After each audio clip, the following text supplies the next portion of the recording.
নমস্কার বন্ধুরা, কেমন আছো তোমরা? সৃষ্টি সোনা ব্লকে তোমাদের সকলকে স্বাগত জানাই।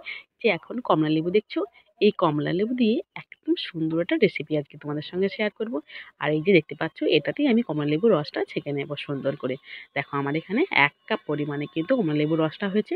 এবার আমি এটাতে একটু কাপটা ধুয়ে আর একটু জল দিয়ে দিলাম। ব্যাস, আমি কিন্তু আর এতে জল দেব না। আর এখানে এবছরে চালের গুঁড়ি দেখো একদম পুরো দেখে মনে হচ্ছে একদম সুন্দর করে ময়দা। দেখে কিন্তু বোঝার উপায় নেই চালের গুঁড়ি। আর এই গ্রেটারটা দিয়ে আজকেই বানাবো। আমি এখানে সামান্য পরিমাণে লবণ দিয়ে দিলাম। আর এই যে রসটা একদম দেখো আস্তে আস্তে করে কিন্তু ফুটতে শুরু করে দিয়েছে হালকা। এবার কিন্তু এতে আমি অল্প অল্প করে কিন্তু চালের গুঁড়ি দেবো। আর সেজন্য আমি এখানে 1 বাটি পরিমাণে চালের গুঁড়ি নিয়ে নিয়েছি প্রথমে। লাগলে আমি আবার দেবো, না লাগলে 1 বাটি পরিমাণে চালের গুঁড়িটা আমি ব্যবহার করব আজকে। কারণ এতে কিন্তু বাড়তি কোনো জল ব্যবহার করলে কিন্তু এর স্বাদটা কিন্তু পাওয়া যাবে না। তখন এর স্বাদটা অন্যরকম হয়ে যাবে। সেজন্য আমি এখানে কিন্তু বাড়তি কোনো জল ব্যবহার করব না। দেখো আমি এখানে 1 বাটি যে চালের গুঁড়ি নিয়ে নিয়েছিলাম, তাতেই আমার একটা সুন্দর একটা ডো তৈরি হয়ে যাবে। এটাকে এবার এইভাবে নাড়াচাড়া করে সুন্দর একটা ডো তৈরি করে নিতে হবে। ঠিক যেভাবে আমরা রুটি কিংবা লুচির ডো তৈরি করি, ঠিক একই রকমভাবে। তবে একটু শক্ত টাইপের ডোটা হবে, এতে করে আমাদের সুবিধা। দেখো এইভাবে আস্তে আস্তে করে কিন্তু নাড়তে নাড়তে দেখো একটা শক্ত ডো তৈরি হয়ে গেছে। দেখো এইবার এটাকে কড়াই থেকে নামিয়ে নেব। ব্যাস, নামিয়ে নিয়ে গরম থাকা অবস্থাতেই কিন্তু এইভাবে ভালো করে একবার মাখিয়ে নিতে হবে হাত দিয়ে।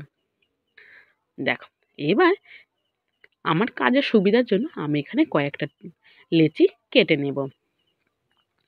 আর এবার নিয়ে নেব একটা গ্রেটার। তার আগে অল্প একটু চালের গুঁড়ি আমি থালাতে ছড়িয়ে দিলাম, যাতে করে এটা গায়ে গায়ে যেন লেগে না যায়। এবার দেখো গ্রেটার দিয়ে কত সুন্দর গ্রেট হয়ে গেল। দেখো বোঝার উপায় নেই আমি আজকে কি বানালাম। দেখো গ্রেটার দিয়ে কমলা লেবুর চুষি পিঠে কত সুন্দর। দেখো এবার প্লেটে এটাকে আমি ঢেলে নেব। দেখো একটার সঙ্গে কিন্তু একটা লেগে যাচ্ছে না।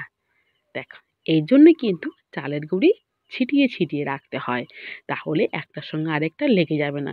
এটা কিন্তু যত ঠান্ডা হবে তত কিন্তু এটা আলগা হয়ে যাবে একটা থেকে আরেকটা, খুব বেশি গায়ে গায়ে লেগে থাকবে না। দেখো কত হয়েছে। দেখো পুরো ডোটা কিন্তু এখনো রেডি করিনি। আর একটুখানি ডো রেখেছি, যেটাতে আমি হাতে তৈরি করে নেব। একদম ছোট ছোট করে গুটি কেটে নিয়ে দেখো এইভাবে চাপ দিলে একটা সুন্দর চুষি পিঠে সেভ হয়ে যাবে। দেখো একদম অল্প অল্প করে নিলেই দেখো এতেই হয়ে যাবে। দেখো এইভাবে হাত দিয়ে দিয়ে আমি এখানে আরও বেশ কয়েকটা চুষি পিঠে করে নিলাম। আর কোনটা ভালো লেগেছে অবশ্যই কিন্তু কমেন্ট করে জানিও। আর একটুখানি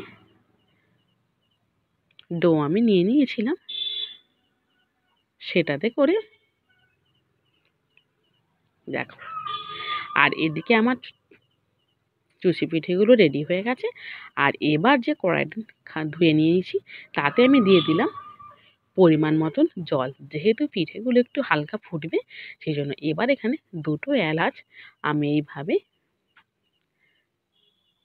গুঁড়ো এখানে কোনো ব্যবহার করছি না, গোটা এলাচ যার ছালটা ছাড়িয়ে দানাগুলো ফেলে দিলাম। ব্যাস, আর একটুখানি একটা ডো রেখে দিয়েছিলাম, তাতে করে আমি একটা নৌকো তৈরি করেছি। দেখো আর কেমন হয়েছে আমার এই নৌকোর শেপটা অবশ্যই কিন্তু কমেন্ট করে জানিও, যে দেখা যাক এই নৌকোটা ভেঙে যায় কিনা। ব্যাস, আর এদিকে যে দুধটা আমি ব্যবহার করব, আমি এখানে কিন্তু গরুর দুধ ব্যবহার করব না। আমি এখানে আমুলের, যেটা কিনা পায়েসের জন্য স্পেশাল, আমি সেই দুধটাই এখানে ব্যবহার করব।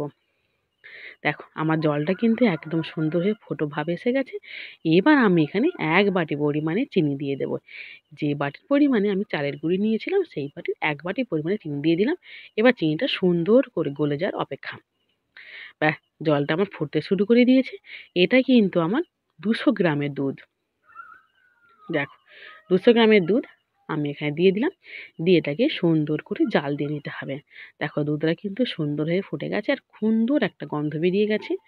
আর তবে আমি এখানে কিন্তু 200 গ্রাম পুরো দুধটা ব্যবহার করব না, আমি এখানে 100 গ্রাম দুধটাই ব্যবহার করব। এবার আমি সব ছুঁচি পিঠে দিয়ে দিলাম। ব্যাস এবার আলতো হাত ভাবেই কিন্তু এটাকে নাড়াচাড়া করতে হবে। বেশি নাড়াচাড়া করার কোনো প্রয়োজন নেই। দেখো ফুটে উঠেছে, ব্যাস এটা আমার রেডি হয়ে গেছে। আর যে গ্রেভিটা দেখতে পাচ্ছ এটা কিন্তু ঠান্ডা হলে একদম শুকনো হয়ে যাবে। ব্যাস এটাকে নামিয়ে নেব। দেখো কড়াইটা আমি নামিয়ে নিয়েছি উনুন থেকে। আর এদিকে আমি একটা প্লেট নিয়ে নিয়েছি। কেমন হয়েছে দেখো। প্রথমেই বলে দিই, নৌকোটা কিন্তু ভেঙে যায়নি। দেখো একদম পুরো গোটাই রয়েছে। তার মানে যে ছুঁচি পুচিগুলো আমি কুড়িয়ে নিয়েছিলাম, গ্রেট করে নিয়েছিলাম, সেটাও কিন্তু দেখো একদম সুন্দর হয়ে গোটা গোটা আছে। দেখো কোনোটা কিন্তু পুরো ভেঙে গিয়ে ছাতু হয়ে যায়নি। আর কেমন হয়েছে আজকে আমার এই কমলা লেবুর ছুঁচি পিঠে অবশ্যই কিন্তু কমেন্ট করে জানিও। ভালো লাগলে লাইক, আর এইভাবে পাশে থাকার জন্য আমার সকল বন্ধুদের জানাই অনেক অনেক শুভেচ্ছা। তোমরা সে ভালো থেকো, সুস্থ থেকো। আর আমার ভিডিওগুলো মন দিয়ে দেখার জন্য তোমাদের সকলকে জানাই ধন্যবাদ। আর কেমন হয়েছে অবশ্যই কমেন্ট করে জানিও। আর তোমরাও কিন্তু বাড়িতে এইভাবে কমলা লেবুর ছুঁচি পিঠে বানিয়ে খেয়ে দেখো।